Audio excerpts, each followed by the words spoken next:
Hello my dear student, कैसे हैं आप सभी। उम्मीद करता हूं आप सब बहुत अच्छे होंगे। मैं प्रमोद कुमार साहनी मैथमेटिक्स के इस प्लेटफॉर्म पर आपका बहुत बहुत स्वागत करता हूं। बच्चों, हम लोग चैप्टर नंबर 2 पढ़ रहे हैं और उसमें हम लोगों ने लास्ट वीडियो में जो प्रॉपर्टी 6 थी उसको हमने डिस्कस किया था और ये जाना था कि उसमें tan inverse x plus tan inverse y वाली जो प्रॉपर्टी है ना, बहुत काम की है। उसमें हम कंडीशंस को याद रखते हैं कि जब एक्स वाई की वैल्यू 1 से बड़ी हो तो pi plus tan inverse x plus y upon 1 minus x y लेते हैं, और जब एक्स वाई की वैल्यू 1 से छोटी आ जाए तो हम लोग नॉर्मल फार्मूला जो tan inverse x plus y upon 1 minus x y होता है तो अप्लाई करते हैं। ठीक है। और अगर साइन इनवर्स या कॉस इनवर्स में फॉर्मूला आता है तो हम उसको tan में कन्वर्ट कर लेते हैं, क्योंकि उसके केस को याद करना, सॉरी, उसके कंडीशंस को याद करना ज़्यादा टिपिकल है। तो हम लोग सारे क्वेश्चन को tan में बदल के सॉल्व करते हैं। ठीक है, वो हमने पढ़ा था। आज हम लोग डिस्कस करने वाले हैं प्रॉपर्टी नंबर 7 और उस पर बेस्ड प्रॉब्लम्स को। तो आइए प्रॉपर्टी नंबर पहले 7 पढ़ते हैं। इसके लिए मैं प्रॉपर्टी 7 पहले आपको लिख के दिखा रहा हूँ, फिर उसके बाद हम किसी एक का प्रूफ करेंगे विथ कंडीशन, कंप्लीटली कंडीशन को फॉलो करते हुए, और फिर हम लोग प्रॉब्लम्स की तरफ आएंगे। ठीक है, तो आइए स्टार्ट करते हैं। और प्रॉपर्टी नंबर फर्स्ट, प्रॉपर्टी 7 का फर्स्ट वो है 2 sine inverse x. 2 sine inverse x होता है sine inverse 2x under root 1 minus x square, 1 minus x square. Same वैसे ही 2 कॉस इनवर्स एक्स, ये होता है cos inverse 2x square minus 1। Same 2 tan inverse x, ये होता है tan inverse 2x upon 1 minus x square. Same. अब इसी तरह से अब चलते हैं फोर्थ नंबर पे, 3 साइन इनवर्स एक्स। तो 3 साइन इनवर्स एक्स होता है sine inverse 3x minus 4x cube. 5 number पे है 3 कॉस इनवर्स एक्स, ये होता है cos inverse 4x cube minus 3x। Same 6 number पे 3 tan इनवर्स एक्स, ये होता है tan inverse 3x minus x cube upon 1 minus 3x square. ये हमारे पास प्रॉपर्टी है जो आपको याद रखनी है। 2 साइन इनवर्स एक्स की, 3 साइन इनवर्स एक्स की, 2 कॉस इनवर्स एक्स की, 3 कॉस इनवर्स एक्स की, 2 साइन टेन इनवर्स एक्स और 3 टेन इनवर्स एक्स की। इन फॉर्मूलों को आपको याद करना है। ठीक है, अब मैं इन फॉर्मूलों में से किसी एक का प्रूफ आपको बताता हूँ, ये फॉर्मूला या प्रॉपर्टी कैसे काम करती है। ठीक है, तो आइए हम इसके एक प्रूफ के बारे में बात करते हैं। प्रूफ हमारे को जानना इंपॉर्टेंट है। हालांकि ये जो पूरा का पूरा फॉर्मूला लिखा है ना अपन ने, ये फॉर्मूले भी कुछ कंडीशंस पे आते हैं।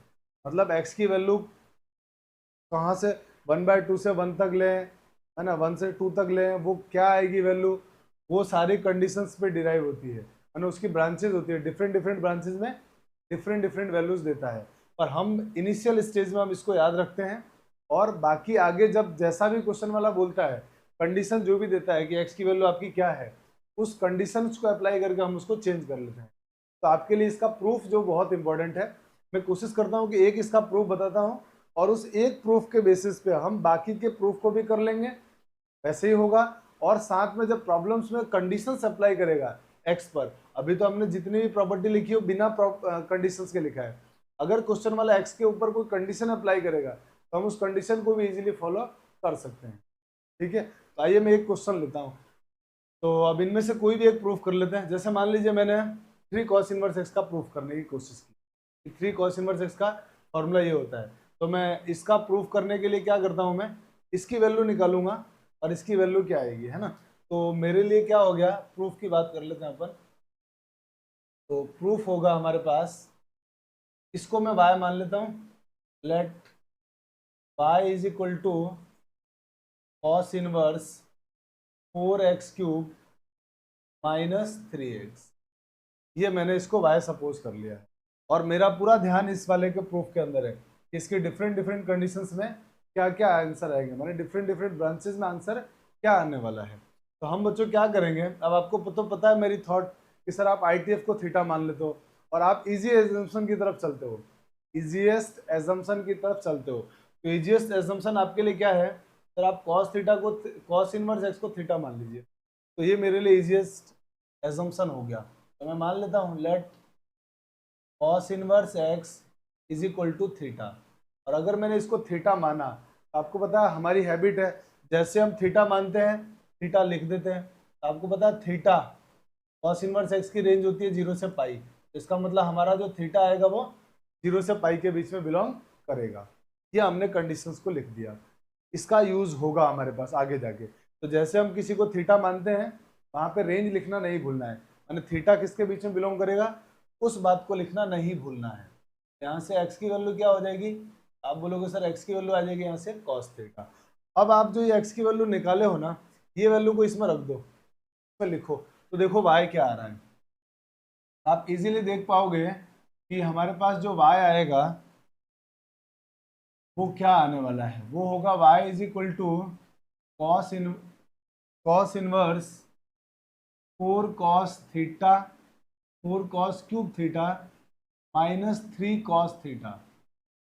यह हमारे पास आने वाला है एक्स की वैल्यू कॉस थीटा पुट करने के बाद।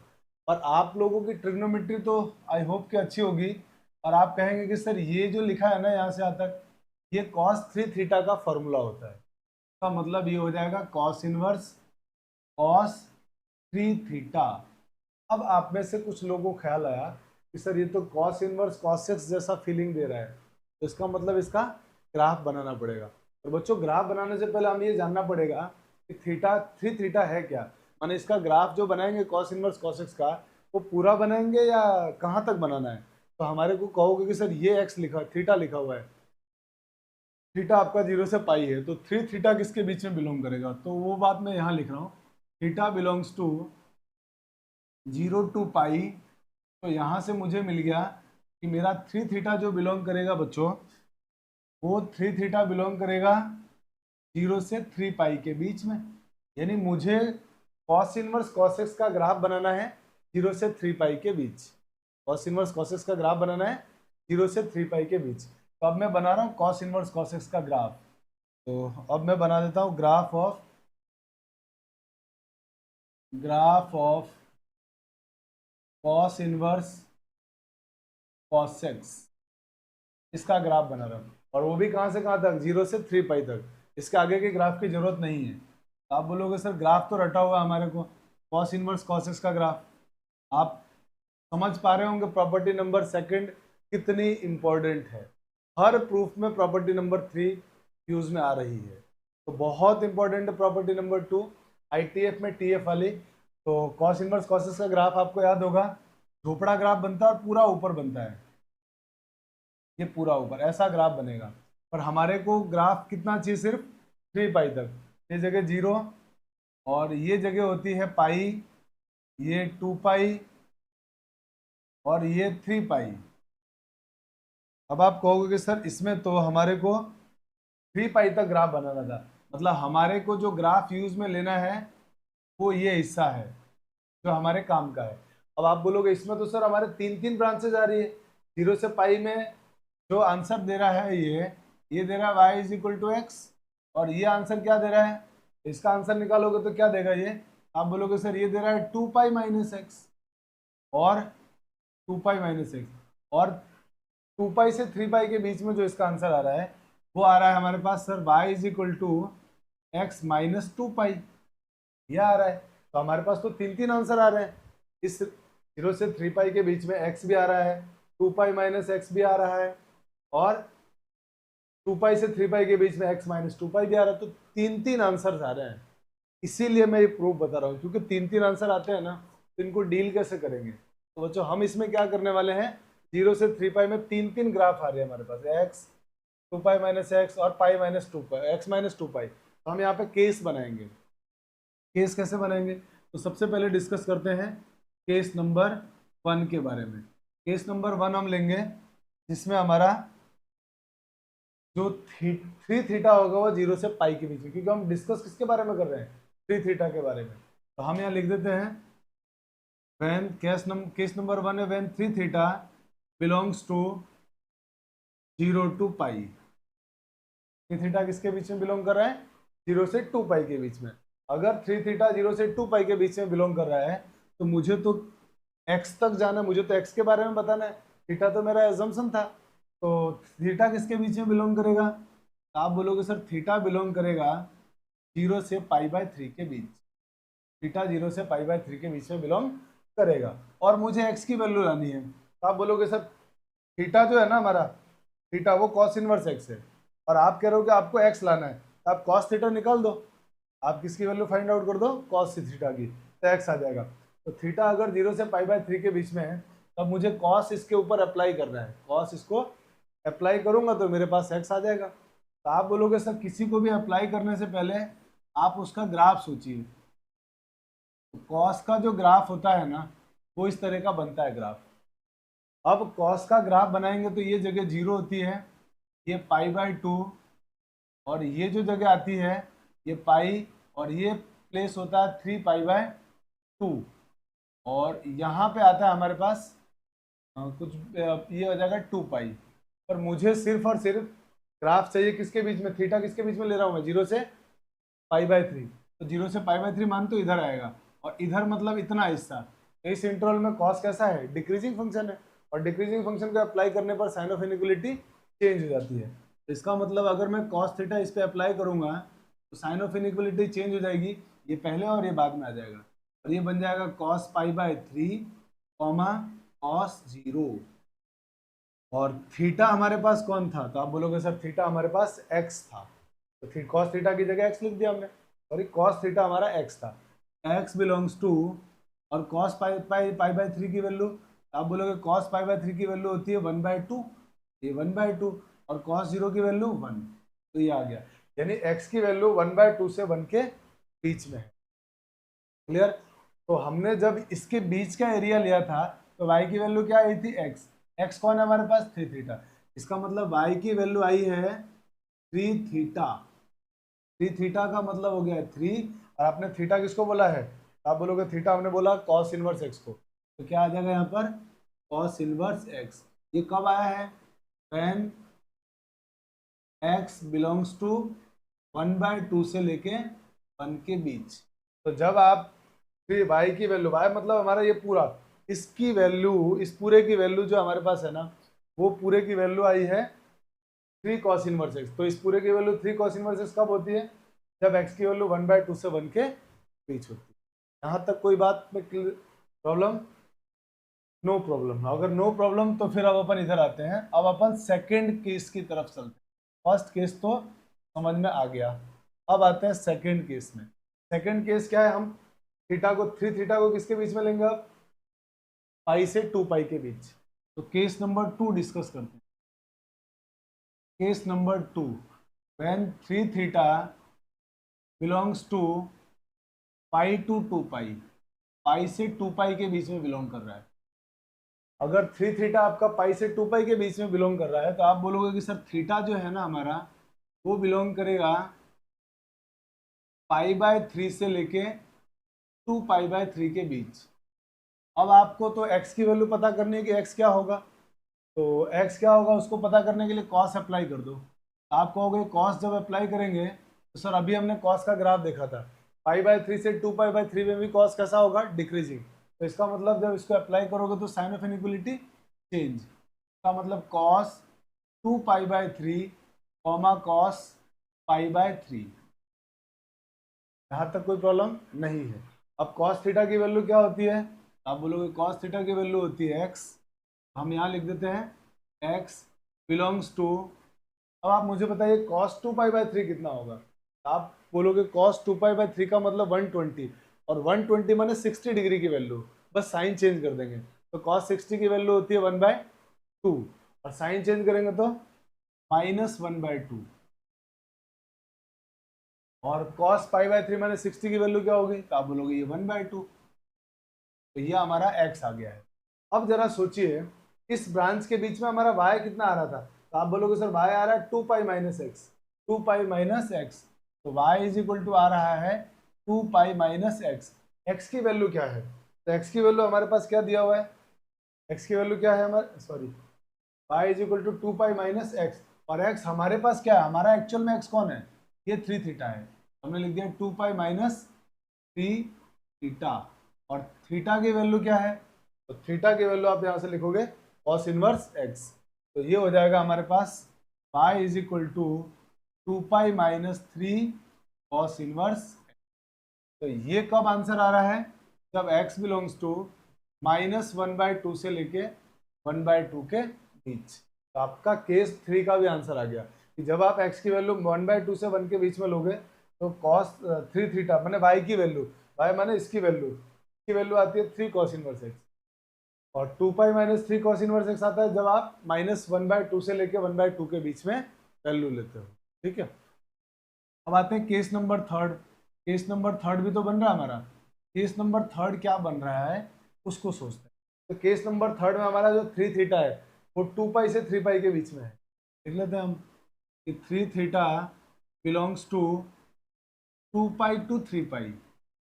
अब एक काम करते हैं, थीटा के बारे में क्या बात है वो हम देखते हैं, तो 3 से डिवाइड कर देते हैं, तो जैसे आप 3 से डिवाइड करोगे तो theta belongs to 2 pi by 3 2 pi आ जाएगा। अब मुझे x लाना है तो फिर से cos थीटा अप्लाई करूंगा, और अप्लाई करते ही क्या हो जाएगा, साइन ऑफ इनइक्वलिटी चेंज, क्योंकि cos 2 पाई बाई 3 से 3 पाई के बीच, 2 पाई बाई 3 से पाई के बीच में भी डिक्रीजिंग होता है, तो cos पाई हो गया, चेंज हो गया, और ये हो गया cos 2 पाई बाई 3। आप बोलोगे कि सर इसकी जो वैल्यू आई है वो cos थीटा तो हो गया x, और cos पाई की वैल्यू हो गई -1, और cos 2 पाई बाई 3 की वैल्यू हो गई -1/2, ये हमारे पास x आ गया।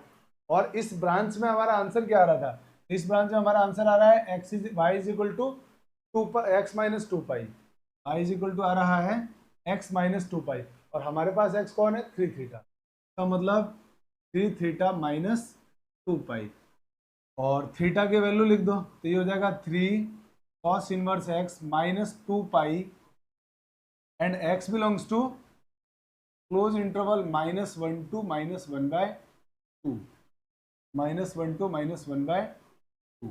तो हमारे पास बच्चों आप देख पा रहे हो 3 आंसर आ रहे हैं, 3 आंसर। अब तीनों को एक साथ लिख लेते हैं, तो तीनों को एक साथ लिखेंगे तो हमारे पास y मतलब कौन, y मतलब आप कहोगे sir cos inverse 4x³ minus 3x, इसके 3 आंसर आते हैं, के आंसर 3 आते हैं।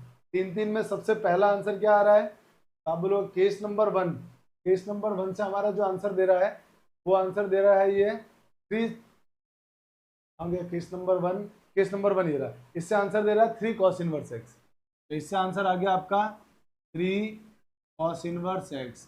अब ये जो 3 cos इनवर्स x आ रहा है, तब x की वैल्यू किस में काम कर रही है, 1/2 से लेके 1 के बीच, इसका मतलब 1/2 is less than equal to x is less than equal to 1, इसके बीच में इसका आंसर ये आता है। इसी तरह से अब केस नंबर 2 में आ जाते हैं, तो केस नंबर 2 में दिख रहा है आपको ये आंसर आ रहा है, y इसी को तो माना था अपन ने, तो y का आंसर ये आ रहा है, तो मतलब 2 pi minus 3 cos inverse x, ये आंसर आता है कब, जब x की वैल्यू -1/2 से 1 के बीच में है, -1/2 is less than x is less than equal to 1/2 होने पर। इसी तरह से सेम आंसर आ रहा है 3 cos inverse x minus y, case number 3 में 3 cos इनवर्स x माइनस 2 पाई, यहाँ पे x भी आएगा, x लिख देता है, तो ये हो जाएगा 3 cos inverse x minus 2 pi, and -1 is less than equal to x is less than equal to -1/2। तो ये हमारे पास फाइनली अगर देखा जाए तो आंसर आया है, ये हमारा आंसर है, मतलब जो अपन ने सिंपली फॉर्मूला याद किया था वो सिंपल फॉर्मूला आपको दिख रहा होगा कितना कॉम्प्लिकेटेड आया है, पर आपको चिंता करने की जरूरत नहीं है। आपके पास जब तक x के ऊपर कोई कंडीशन ना दे क्वेश्चन वाला, जब तक कोई कंडीशन ना दे, आप नॉर्मल ये फॉर्मूला याद करोगे।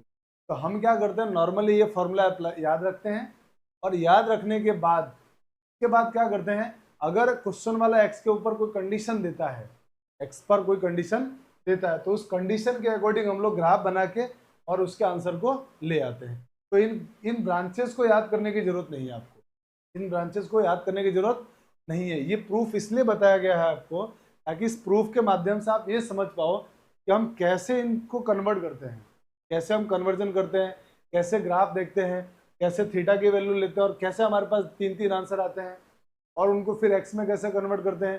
तो एक चीज जो मैंने बताई है ना, ये प्रूफ बताने के पीछे आपको डराना मकसद नहीं था कि देखो कितना लेंदी चैप्टर है, कितना टिपिकल चैप्टर है, ऐसा नहीं था।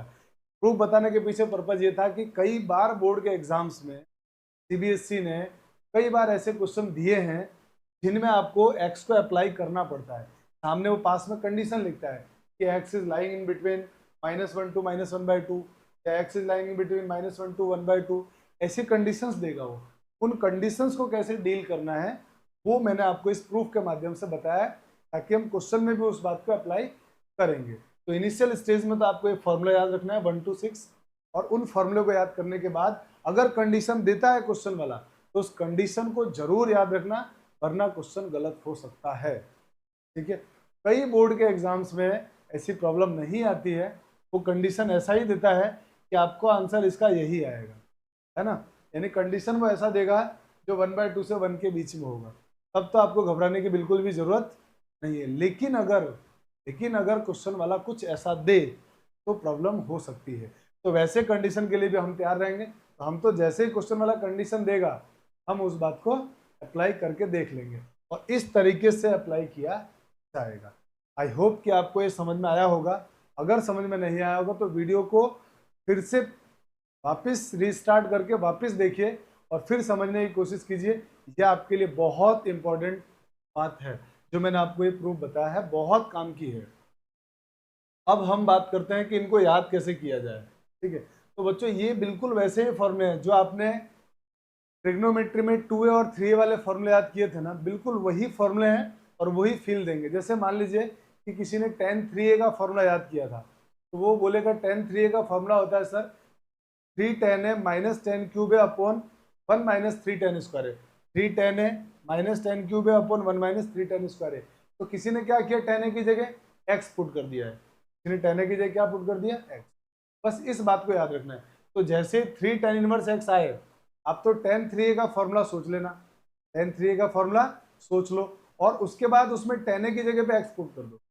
जैसे मान लो 2 sin इनवर्स x का फॉर्मूला आया, तो आप sin 2a का फॉर्मूला याद करो। तो आप बोलोगे sin 2a का फॉर्मूला होता है 2 sin a cos a, और sin a की जगह x लिख दो, तो sin a की जगह x और cos a को sin में बदल दो, √1 माइनस sin स्क्वायर है, और उस sin a की जगह क्या आ जाएगा, x आ जाएगा। वैसे ही अगर 2 cos इनवर्स x का बोला जाए तो 2 cos इनवर्स x का अगर पूछा गया तो आप cos 2a का फॉर्मूला याद करो। तो आप बोलोगे cos 2a का फॉर्मूला होता है sir 2 cos square a minus 1, 2 cos square a minus 1। तो 2 और cos a की जगह हमने क्या लिख दिया, x स्क्वायर माइनस 1।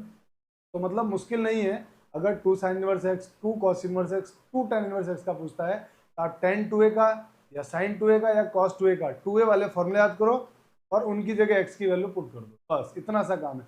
और बाहर वो लिखना मत भूलना, साइन इनवर्स का है तो साइन इनवर्स, कॉस का है तो कॉस इनवर्स, टेन का है तो टेन इनवर्स, ये बात आपको लिखना है, इसको नहीं भूलना है। आई होप कि प्रॉपर्टी 7 याद हुई होगी और ये आप प्रूफ भी आपको सीखना है। प्रूफ भी आपके लिए बहुत काम का है क्योंकि ऐसे कई क्वेश्चन सीबीएसई एग्जाम में पीवाईक्यू में है जिनमें हम लोग इन कंडीशंस को सॉल्व करेंगे। ठीक है, तो चलिए आइए आप चलते हैं नेक्स्ट क्वेश्चन की तरफ। अब नेक्स्ट हम आते हैं इसके ऊपर कुछ बेस्ट क्वेश्चंस को सॉल्व करते हैं, इन पर बेस्ट प्रॉब्लम्स को सॉल्व करते हैं कि प्रॉब्लम्स क्या क्या है। तो हम कुछ प्रॉब्लम्स को लेते हैं और उनको सॉल्व करने की कोशिश करते हैं। तो जो प्रॉब्लम्स में लिखा हुआ है find the value of tan inverse tan 9π/8। तो आप में से कुछ लोग इसको देख के ही समझ गए कि सर इसको देख के मुझे फीलिंग आ रही है, इसको देख के मुझे tan इनवर्स tan x की फीलिंग आ रही है। और आपने बताया था कि tan इनवर्स tan x में तो ITF में TF होने पर हमेशा ग्राफ बनाओ, हमेशा ग्राफ। तो मतलब सर इसमें मुझे ग्राफ बनाना पड़ेगा। बिल्कुल बेटा, ग्राफ बना के ही इसमें काम करना है आपको। तो ग्राफ बना लीजिए फटाफट। आप में से कुछ लोगों को tan इनवर्स tan x का ग्राफ बहुत स्मूथली अब याद हो चुका होगा और कुछ लोग कहेंगे कि सर आधा झोपड़ा बनता है, टूटा हुआ झोपड़ा आधा ऊपर आधा नीचे, ऐसा ग्राफ आता है,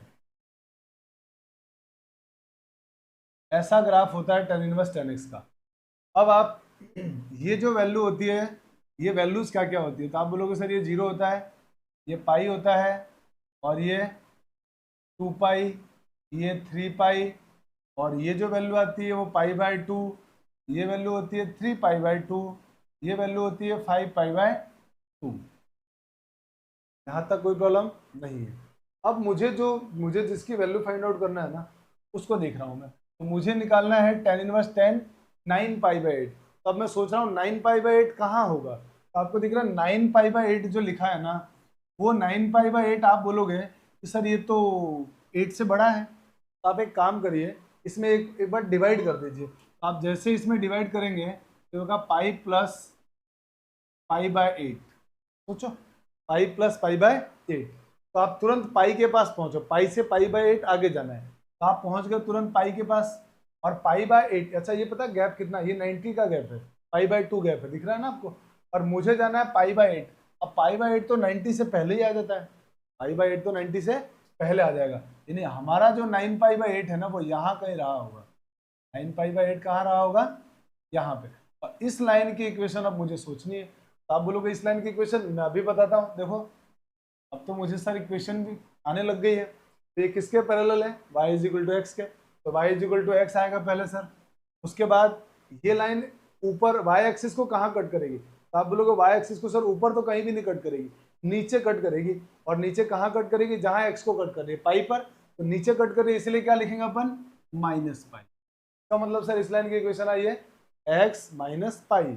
तो जो मेरा आंसर होगा वो मेरा आंसर क्या होगा, मेरे पास x की जगह कौन बैठा हुआ है, 9π/8, तो 9π/8 अगर लिखा हुआ है, मेरा आंसर होगा 9π/8 x - π। और इसको जब मैं अब सॉल्व करूंगा तो मुझे क्लियर दिख रहा है कि आंसर सर π/8 आने वाला है। बस हो गया, तो आपका आंसर कितना आ गया, 9π/8। अब आप कहेंगे सर इसके अंदर आ जाते हैं, तो ये सवाल भी बिल्कुल इसके जैसा ही है, दिख रहा होगा आपको, tan इनवर्स -4 लिखा हुआ है, tan इनवर्स -1। तो आप बोलोगे सर ग्राफ तो बना हुआ ही है ना, दोबारा क्यों बनाएंगे आप, तो ग्राफ बना हुआ तो इसको सॉल्व कर लेते हैं। अब सोचते हैं कि -π/4 कहाँ होगा, -π/4 कहाँ होगा, तो आइए देखते हैं। एक काम करते हैं, ग्राफ थोड़ा एक और बना लेते हैं अपन, मैं इस ग्राफ को थोड़ा सा सही कर देता हूँ, थोड़ा सा ग्राफ को मैं अलग कलर से दिखा देता हूँ ताकि आपको दिखेगा क्लियर। ये मैंने के पीछे एक और ग्राफ बना दिया, ये ग्राफ आ गया मेरा। अब मुझे -4 ढूंढना है, कहाँ होगा, -4, तो आपको मालूम है ये जगह होती है पाई, तो यहाँ पे ये जगह क्या आएगी, -π, ये जगह कितनी आएगी, -π, ठीक है। और यहाँ पे जो जगह आएगी ना, ये थोड़ा सा मुझे इसको भी हटाना पड़ेगा, मैं चाह रहा हूँ इसी ग्राफ में काम बन जाए। तो अगर मैं और आगे बढ़ाऊंगा तो मुझे ये जगह मिलेगी -π से π/2 और आगे, मतलब पीछे, तो -3π/2 मिलेगा।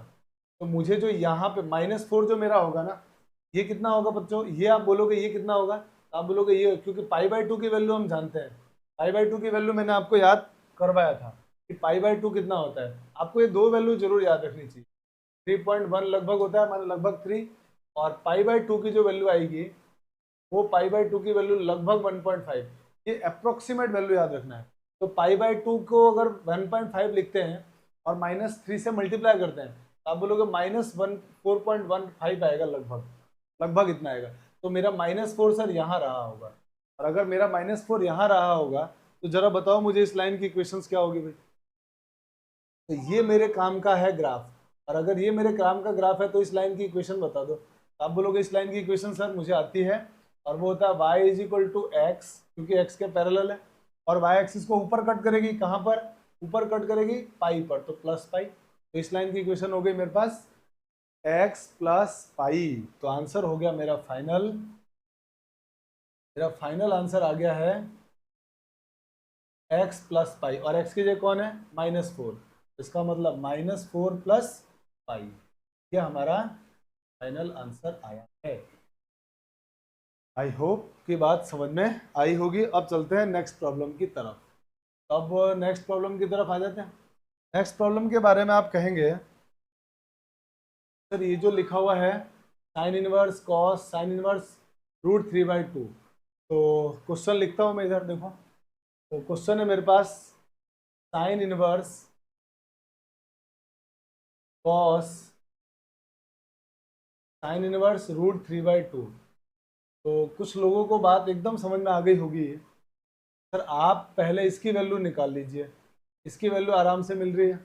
कॉस कितने डिग्री की वैल्यू √3/2 होती है, कॉस कितने डिग्री की वैल्यू √3/2, तो आप बोलोगे सर कॉस 60 डिग्री की, सॉरी साइन, साइन कितने डिग्री की वैल्यू √3/2 होती है, तो साइन कितने डिग्री की वैल्यू होती है, तो आप बोलोगे सर π/3 की, 60 डिग्री की। अब कुछ लोग फिर कहेंगे कि सर मुझे वापस वैल्यू मिल गई कॉस π/3, अब बताओ कॉस π/3 कितना होता है, तो कॉस π/3 का मतलब हो गया 1/2। पता है आपको ये वैल्यू, ट्रिग्नोमेट्री में याद होगी, तो ये वैल्यू आ गई 1/2। अब सोचो साइन कितने डिग्री की वैल्यू साइन कितने डिग्री की वैल्यू 1/2 होती है, साइन इनवर्स 1/2 है ना, एंगल आंसर देगा।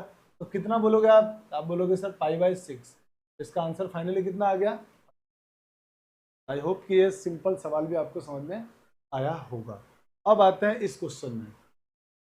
तो इस क्वेश्चन में आप बोलोगे, क्वेश्चन देखने के बाद आपको फीलिंग आ रही होगी कि सर मुझे मजा आता तब जब यहाँ पे सेक इनवर्स होता, अगर यहाँ सेक इनवर्स होता तो मुझे मजा आता, अच्छा फीलिंग आती, ताकि दोनों कैंसिल हो जाते हैं, है ना। अभी मुझे अच्छी फीलिंग नहीं आ रही है, तो एक काम करते हैं, सेक इनवर्स लाने के लिए, अच्छी फीलिंग लाने के लिए इसको थीटा मान लेते हैं, ITF को थीटा मान लेते हैं। लिख देते हैं यहाँ पे, let tan inverse y/2 is equal to theta. अगर tan इनवर्स y/2 की वैल्यू थीटा है तो अपनी अच्छी आदत को नहीं भूलना है। इसका मतलब सर मेरा जो थीटा रहा होगा वो -π/2 से +π/2 के बीच में रहेगा। हालांकि इसकी जरूरत नहीं पड़ेगी, पर आदत नहीं बिगाड़नी है, ये लिखने की आदत होनी ही चाहिए, तुरंत लिख दो।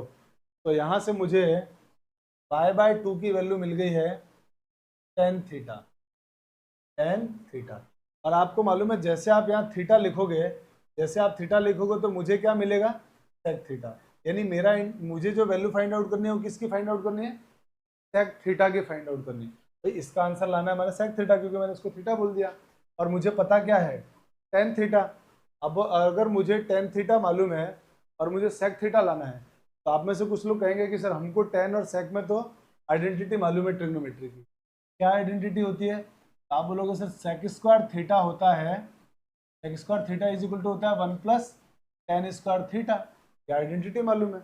अब ये वैल्यू भर दो tan थीटा की π/2, तो यहाँ से sec square theta is equal to 1 + π/2 का होल स्क्वायर। तो यहाँ से sec square theta is equal to 1 + π²/4, LCM वगैरह ले लो, तो सेक थीटा की वैल्यू हो जाएगी 4 + π²/4, एलसीएम लेने के बाद ये।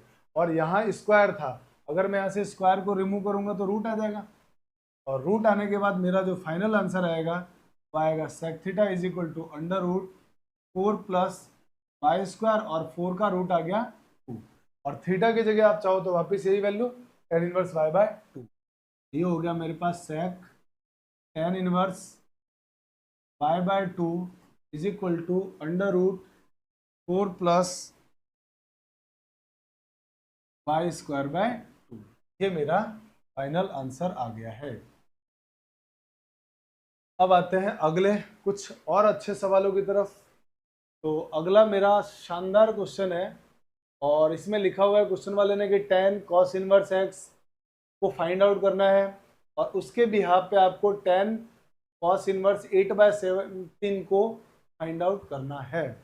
तो फिर से वही थॉट, कुछ लोग कहेंगे कि सर मुझे, है ना, यहाँ अगर tan इनवर्स होता ना, यहाँ अगर tan इनवर्स होता तो अच्छी फीलिंग आती है, tan इनवर्स को देखता हूँ तो अच्छी फीलिंग आती है। तो यहाँ पे tan इनवर्स नहीं है, प्रॉब्लम दे रहा है ये। तो एक काम करते हैं, उस अच्छी फीलिंग को लाने के लिए हम इसको थीटा मान लेते हैं। क्या करते हैं, थीटा मान लेते हैं। तो लिख देते हैं यहाँ पे, let cos inverse x is equal to theta. फिर से अपनी अच्छी आदत, हालांकि उसकी जरूरत नहीं पड़ेगी, पर आदत खराब नहीं करनी है। और क्या लिख देंगे तुरंत, थीटा बिलोंग्स टू 0 टू पाई। ये बात लिखना नहीं भूलना है, 0 टू पाई। अब यहाँ से मुझे, आपको दिख रहा होगा कि कॉस थीटा मिल गया, और वो कॉस थीटा कितना मिला, एक्स मिला। अब मैं अगर इसको मैंने थीटा माना था, इसका मतलब मुझे बच्चों पता है किसकी वैल्यू निकालनी है, टेन थीटा की। ये मुझे फाइंड आउट करना है, और मुझे पता क्या है, कॉस थीटा। लाना किसकी वैल्यू है, टेन थीटा की। तो आप में से कुछ लोग कहेंगे कि सर एक काम कीजिए, तो राइट एंगल ट्रायंगल बना लीजिए, राइट एंगल ट्रायंगल बनाकर सॉल्व कर लीजिए। या कुछ लोग कहेंगे कि सर आपको टेन लाना है ना, तो कॉस थीटा तो मालूम है, आप एक काम करिए साइन थीटा फाइंड आउट कर लीजिए। और साइन थीटा की आइडेंटिटी जानते हैं कॉस में, उससे साइन आएगा, फिर आप टेन निकाल लीजिएगा। तो बहुत सारे तरीके हैं। तो मैं क्या कर रहा हूँ यहाँ पे, वही राइट एंगल ट्रायंगल वो बना लेता हूँ मैं। तो राइट एंगल ट्रायंगल में मेरे लिए थीटा, तो आप कहेंगे अगर ये आपके लिए थीटा है, तो कॉस थीटा होता है बेस अपॉन हाइपोटेनियस। तो बेस तो हो गया ये एक्स, और हाइपोटेनियस हो गया 1। तो अब आपका सर परपेंडिकुलर आ जाएगा, और परपेंडिकुलर आएगा 1 माइनस एक्स स्क्वायर। तो अगर ये परपेंडिकुलर 1 माइनस एक्स स्क्वायर आ गया, इसका मतलब आपको सर टेन थीटा की वैल्यू मिल गई। और टेन थीटा की वैल्यू क्या होगी, टेन थीटा की वैल्यू होगी आपके पास परपेंडिकुलर अपॉन बेस, का मतलब under root 1 minus x square upon x. ये आपके पास टेन थीटा की वैल्यू आएगी। अब थीटा किसको माना था आपने, कॉस इनवर्स एक्स को, तो लिख दो यहाँ पे। जैसे आप यहाँ लिखोगे तो ये बन जाएगा कॉस इनवर्स, सॉरी, जैसे आप इसको लिखेंगे तो ये बनेगा tan cos inverse x is equal to under root 1 minus x square upon x. ये हमारे पास आएगा, ये कॉस इनवर्स कॉस एक्स की, sorry tan inverse cos x, tan cos inverse x की वैल्यू आएगी। और यही तो मुझे फाइंड आउट करना था, इसकी वैल्यू तो आ गई है इजीली। अब क्वेश्चन वाला कह रहा है कि इसके बिहाफ पर आपको इसकी वैल्यू फाइंड आउट करनी है, टेन कॉस इनवर्स 8/17 की। तो किसी ने क्या किया होगा, सोचो इसमें इसमें क्या डिफरेंस है, कुछ भी डिफरेंस नहीं है, क्लियर दिख रहा है कि सर आप एक काम कीजिए ना, ये 8/17 है ना, इसको उठा के इस फॉर्मूले में एक्स के प्लेस पे पुट कर दीजिए, आपका आंसर आ जाएगा। इसका मतलब मुझे एक्स के प्लेस पे क्या पुट कर देना चाहिए, टेन इनवर्स कॉस 8/17।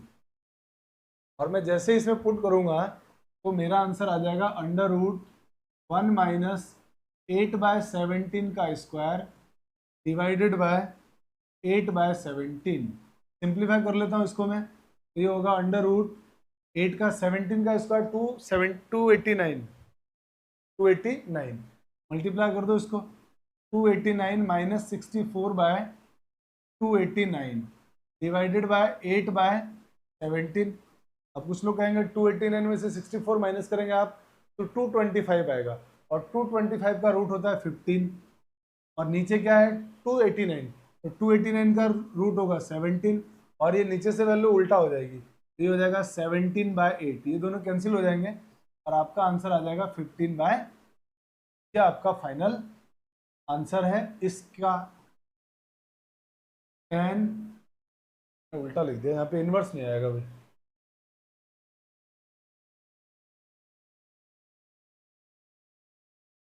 यहाँ पे इनवर्स आएगा, तो 10 कॉस इनवर्स 8/17, ये इसकी वैल्यू आएगी 15/8। क्लियर।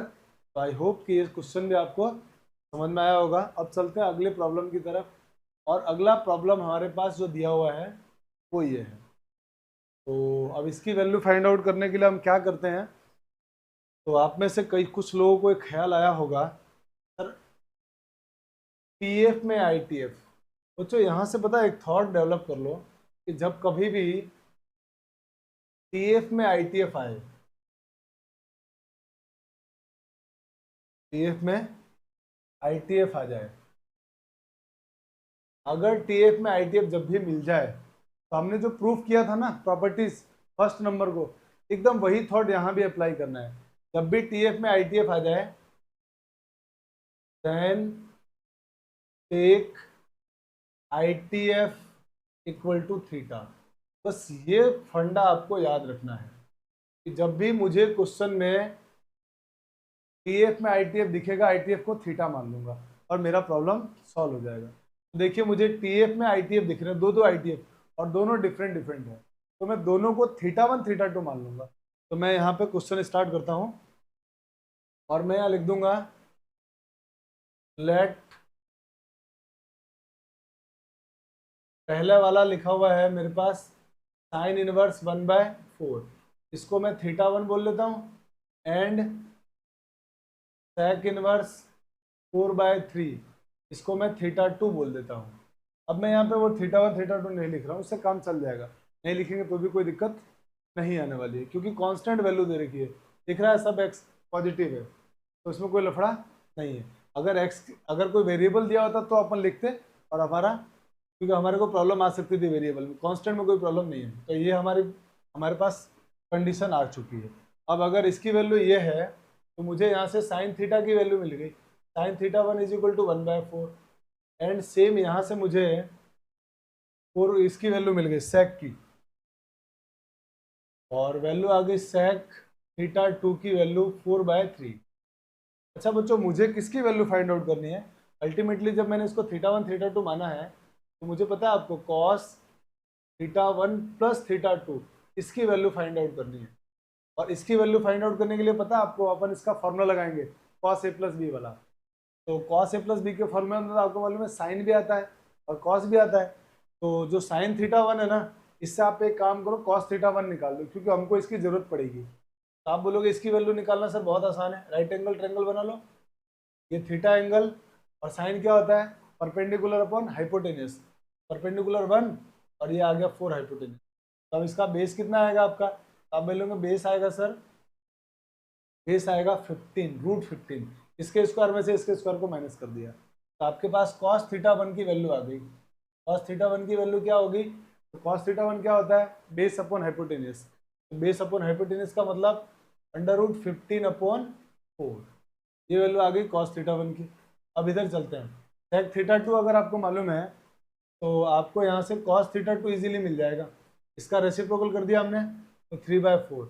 अब इससे हम क्या निकाल लेते हैं, साइन θ2 की इसकी जरूरत पड़ेगी, हमने तुरंत राइट एंगल ट्रायंगल बनाया, थोड़ा सा राइट एंगल ट्रायंगल को अच्छा बनाने की कोशिश करते, तो राइट एंगल ट्रायंगल बनाया, ये हमारे पास θ2, तो cos होता है बेस अपॉन हाइपोटेनियस, ये परपेंडिकुलर आ जाएगा इसका बेस अपॉन हाइपोटेनियस, तो ये हमारे पास कितना आएगा, इसके स्क्वायर में से इसके स्क्वायर को माइनस, तो 16 - 9 7, तो ये हो जाएगा √7। यहाँ से मुझे साइन θ2 की वैल्यू भी मिल गई, और साइन θ2 की वैल्यू हो जाएगी √7/4। अब ये सारी वैल्यू आ चुकी है। अब मैं आता हूँ, मेरा प्रॉब्लम क्या था, मुझे वैल्यू किसकी निकालनी थी, तो मुझे वैल्यू फाइंड आउट करनी है cos θ1 प्लस θ2, तो cos θ1 प्लस cos θ2 का फॉर्मूला अप्लाई कर देता हूँ। फॉर्मूला क्या होगा, cos θ1 cos θ2, और प्लस होने पर माइनस आता है, माइनस साइन θ1 साइन θ2, और मेरे पास इन सब की वैल्यू पता है, तो सारी वैल्यू इसमें भर दो। तो वैल्यू भरोगे आप, तो cos θ1 की वैल्यू √15/4, √15/4 इंटू cos θ2 की वैल्यू 3/4 माइनस साइन θ1 की वैल्यू 1/4, सेम साइन θ2 की वैल्यू √7/4, तो सॉल्व करने पर ये आ गया 3√15 माइनस √7 डिवाइडेड बाय 16, यह हमारा आंसर हो गया फाइनली cos θ1 प्लस cos θ2 का। ठीक है, तो ये हमने क्वेश्चन नंबर आपका कर दिया है 6। तो आई होप कि ये छोटे छोटे क्वेश्चंस आपको बच्चों समझ में आए होंगे, और आज की क्लास में हम लोगों ने 6 क्वेश्चन किए हैं। नेक्स्ट अब जो क्लासेस आने वाली है ना, उसमें हम सिर्फ ITF के क्वेश्चन ही करेंगे, क्योंकि हमने प्रॉपर्टी सारी कंप्लीट कर दी है। तो आई होप कि यहाँ तक की बातें आपको समझ में आई होगी। अब हम लोग नेक्स्ट क्लास में मिलेंगे, और नेक्स्ट क्लास में सिर्फ ITF के प्रॉब्लम्स को सॉल्व करेंगे। ठीक है, अगर आप मेरे चैनल पर नए हैं तो चैनल को लाइक शेयर और सब्सक्राइब जरूर करें और अपने दोस्तों को बताएं। साहनी मैथमेटिक्स के इस प्लेटफॉर्म पर हम लोग कंप्लीट 12th का सिलेबस बिफोर एग्ज़ाम बहुत आराम से कर लेंगे और साथ में बहुत अच्छी तरीके से करेंगे और पूरे सिलेबस के अकॉर्डिंग पढ़ेंगे। तो मतलब आपको अगर अभी तक आपने पढ़ाई नहीं भी स्टार्ट की होगी तो आप मेरे साथ जुड़िए और अपनी क्लास को कंटिन्यू कीजिए। डेली आपको लेक्चर्स मिलेंगे, आप डेली देखिए, नोट्स बनाइए और उनको रिवाइज कीजिए। बस उसके आगे आपको कोई पढ़ने की ज़रूरत नहीं है। ये पढ़ने के बाद आपसे क्वेश्चन बन जाएंगे। ठीक है बच्चों, तो मिलते हैं नेक्स्ट क्लास में। जय हिंद।